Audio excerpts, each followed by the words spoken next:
If you're just getting into lighting, it might be hard to understand what full spectrum means when we look at a light, or more importantly, maybe, why does it matter?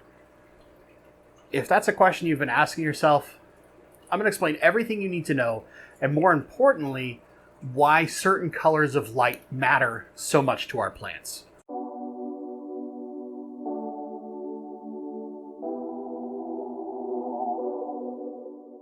Hello everyone, this is Bentley, and today we're going to do a little deep dive on the light spectrum. Now previously I've talked about several different terms in lighting and what they mean. You're going to find a link to that video coming up in the corner right now. I had a comment from a viewer that actually asked, can you explain the spectrum? Can we talk about that in a little more depth? And I thought that was a really great idea. So a lot of times when we talk about light, we think about what's the PAR of a light, or what's the color temperature, the K value of the light. Do those actually matter? So let's explain really quickly what those are. Kind of a recap if you've seen the previous video. PAR is very simple. This is photosynthetically active radiation. And all this means is how much light is available for a plant in the range that plants like. This doesn't mean how much of that light is usable. It's just how much is there. Per photosynthetic usable light, or radiation, sorry. We get our terms wrong already. Why are you listening to me? That measures how much is actually usable by the plants. Kelvin is a way that we define our color temperature. And what this basically means is when we look at light, if something is 7,500 K or 6,500 K or 3,000 K, all that tells us is on a scale what that light looks like to our eyes. So an example would be 3000 K is considered warm light, or in photography we refer to this technically as tungsten. This is a more yellowy, orangish colored light. 5600 to 6500 K is more of that daylight or pure white light. Once we start getting 7500 K and higher, this is a very cool color. It looks more bluish white. That's really the only difference. This is getting more toward that actinic scale. Does this matter for our plants? No, they don't care what it looks like to our eyes. The color temperature is more of an aesthetic. It's how we look at it and what that light looks like when we personally view it. And that's going to come across on a camera, in person, etc. Light, in that regard, plants don't care. Plants care about the spectrum. Now, the spectrum is very, very wide of light, right? It's insane. You've got ultraviolet, X-ray, and all this stuff. They're all technically on the magnetic spectrum. But the usable light spectrum for our plants is very, very narrow. It's between 400 and 700 nanomoles. I know, that means nothing, right? All this means is basically there's an extremely wide spectrum.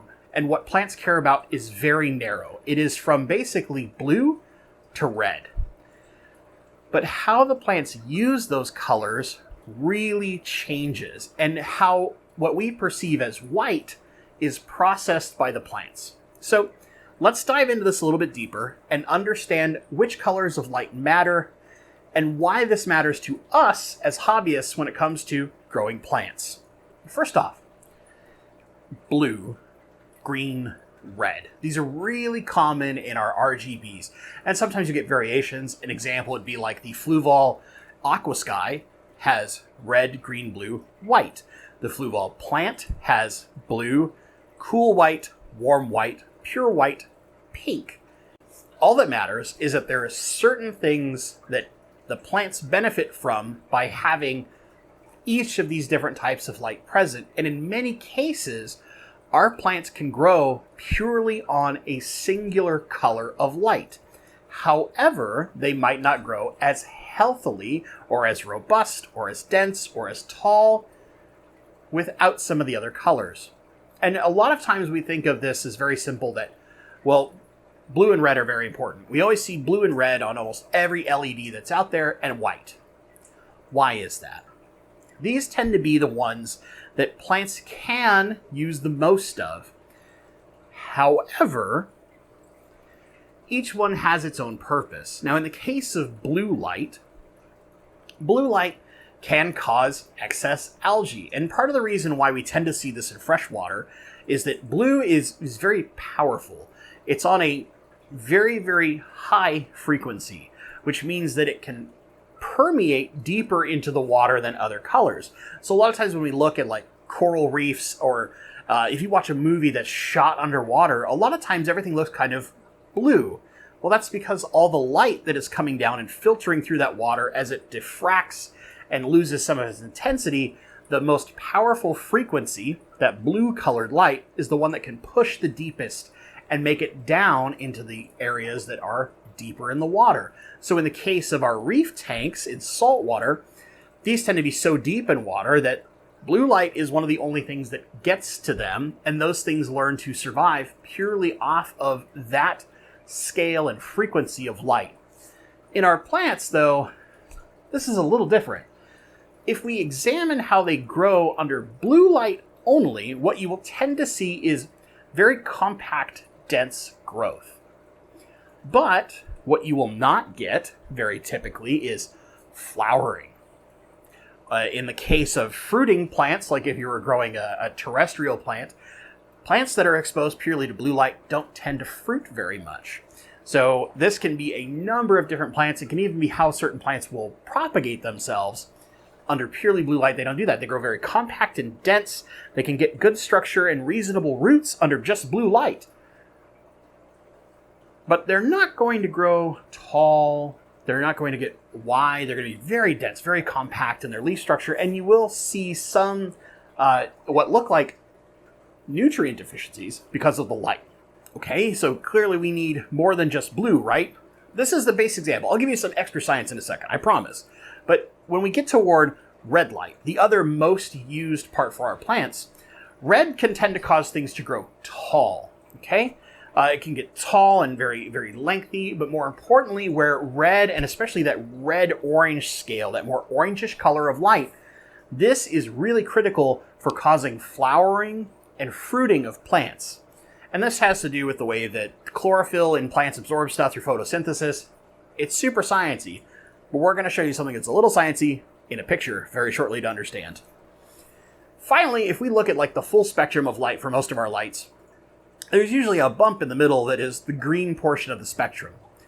And often we think of light as, if we see a color, that's what is not being absorbed, but rather being reflected. However, science has recently proven to us that plants use a lot more green light than we think, and green and red are actually far more critical to plants' growth than blue. So an example of this would be in the indoor farming and grow cultures, and yeah, this is like people that do legal marijuana growth. Very frequently, most often what we see is like the kind of indoor vertical farming where they do like microgreens and leaf lettuces and things like that in very small compact spaces. We tend to see either one, pure white light, or two, significantly high amounts of red light. And the reason for this is very simple. Plants utilize red better than any other kind of light when it comes to a singular color. Plants will do significantly better on higher amounts of red light when it comes to growth, big, broad, robust leafage, the ability to flower, all that kind of stuff with heavier amounts of red light. This also includes their root development. Plants will grow very, very, very robust root structures under red and orangish red and even yellow light. That warmer tone of light is really, really used very, very well by our plants. You hear me saying the same word several times, but it's because it really does matter that much to our plants. So when we look at a really good light, and I don't mean necessarily an expensive light, but a good light spectrum, when we see full spectrum in an LED, it typically means that it covers that entire growth spectrum, that 400 to 700 nanomoles, but it doesn't necessarily mean that it's going to contain blue and green and red LEDs along with the white. It just means that that white is toned in that range and typically will be supplemented with a little bit of blue or some red or some green, sometimes all three. It depends on the light. Now, a great example of this getting beyond the spectrum is to look at how an experiment that happened at Michigan State University occurred. And it's a small-scale experiment using a salvina plant. So not the aquatic plant. It's a different one, not salvina. But here it is right here. And I'll take this picture, full credit to Michigan State University, but here you go. You can see under each type of light that it was grown. Under the red, we have the tallest, largest plant. Under the blue, we have the densest, most compact, smallest plant. And then the ones that get by percentage, and the way this is leveled out is that you'll see up top, it'll say like blue, B50, B100, whatever. That's the percentage of light in these color spectrums. You'll notice that where we get 50% green light, 25% red and blue, you kind of have the middle ground. You have this nice, dense, robust plant, but it's about 50% taller than the all blue. It's not quite as tall as the all red. It's got big leafage.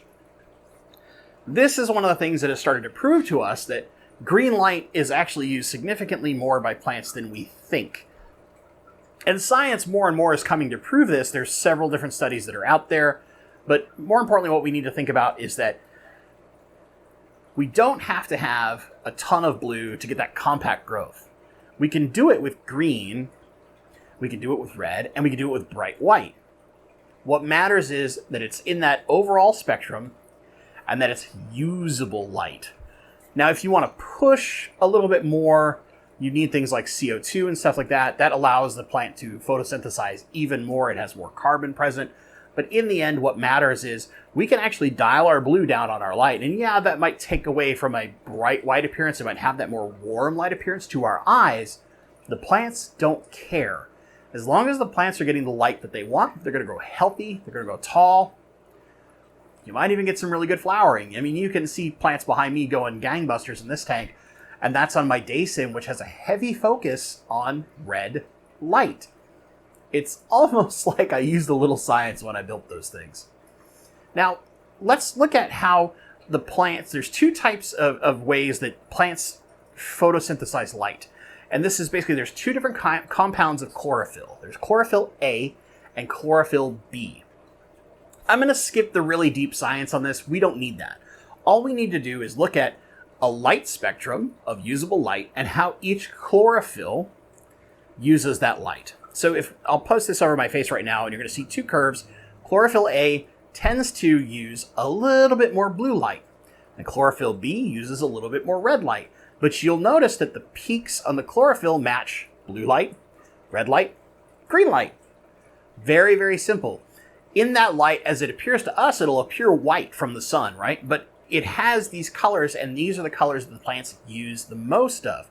Now, of course, what we see is big spikes on the blue and red. And we see kind of this big, but not as high. In the green spectrum and yellow spectrum, we see this kind of big hump. And that is why when we look at a lot of our lights, like an example being here's the photospectrum from a UNS Titan, right? This super powerful, expensive light used in the crazy high-tech setups to get extreme plant growth and color. If we look at its color spectrum, do we notice a pattern? I think so. And when we look at this light, when it's turned on, it is excessively bright white, right? We don't see it as like, oh, there's some blue light, there's some green light, and there's some red light. We see it as just vibrant, bright white. But it is tuned to be in the middle of that spectrum, to be full spectrum, to help our plants utilize this really powerful light for great growth, color, and even good flowering, because it contains a reasonable amount of that red and orange light. Now, the last question becomes this. Why do we want a full spectrum light over, say, just a red and blue light? Well, the simple answer is this. Our tanks don't look as good under red and blue light. Okay, that's not the pure answer. Come on. You think it's that simple? What's really going on here is very simple. If we only have that red and blue light, while this is very good for our plants, and it is the two spectrums they use the most, missing that middle ground can lead to small deficiencies in the plant. Plants use, in very different amounts, but they use all of that usable spectrum of light. That entire from blue to red is stuff they use. They use the highest concentrations of blue and red, but they still use a very strong concentration of green, white, and yellow. And if you start looking up a lot of science stuff, you'll find like, oh, they don't use very much of this, they don't use very much of that. That changes a little bit when we start talking about aquarium plants because of the diffraction of light in water. And what it really comes down to is this. Full spectrum helps ensure that your plants are getting everything they need from a perspective of light. In our aquariums, there's kind of a balanced equation. There's light, fertilizer, substrate, right? These three things, and that's basically the nutrients that are in the ground, nutrients that are in the water, light, the other source. This part here, this triangle, and you could often change parts of this to be calling about carbon. You could make it a different diagram entirely, but what matters is very simple. If we give the plant everything it needs in one corner, and we start seeing problems, then we know that we can narrow it down to the other two. It becomes a little bit easier to diagnose problems in our aquarium when we know that I'm giving everything a plant needs when it comes to light. Now, the intensity that we give our plants might change based on the demand. If you have a tank full of Crips and Anubias, you don't want to shine a super powerful light on it. Those are a low demand plant that like lower intensity but longer duration of light. If we give them too much light, you might start seeing algae. This is why very typically I tend to reduce blue light in most of the things that I suggest to people, because that blue light often comes in very, very powerful and very excessive in the small water volume that is our fish tanks. So when plants are getting bombarded with all that excess, algae can start to take over. Or more importantly, algae can take advantage of other things that your plants might not be taking advantage of. And reducing some of that blue light just reduces the chance of this happening. That's why I actually like seeing lights that use the green light spectrum or a multiple white spectrum, because I know I'm getting good green light in there and I can turn down my blue light in order to compensate, but still be getting everything I need in that entire spectrum with the whites, greens, and especially that red. One other little pro tip here about red. Red light helps prevent chlorophyll, so that's the thing that does all the photosynthesis for us. It's a very important chemical compound inside our plants. Red light prevents chlorophyll from breaking down.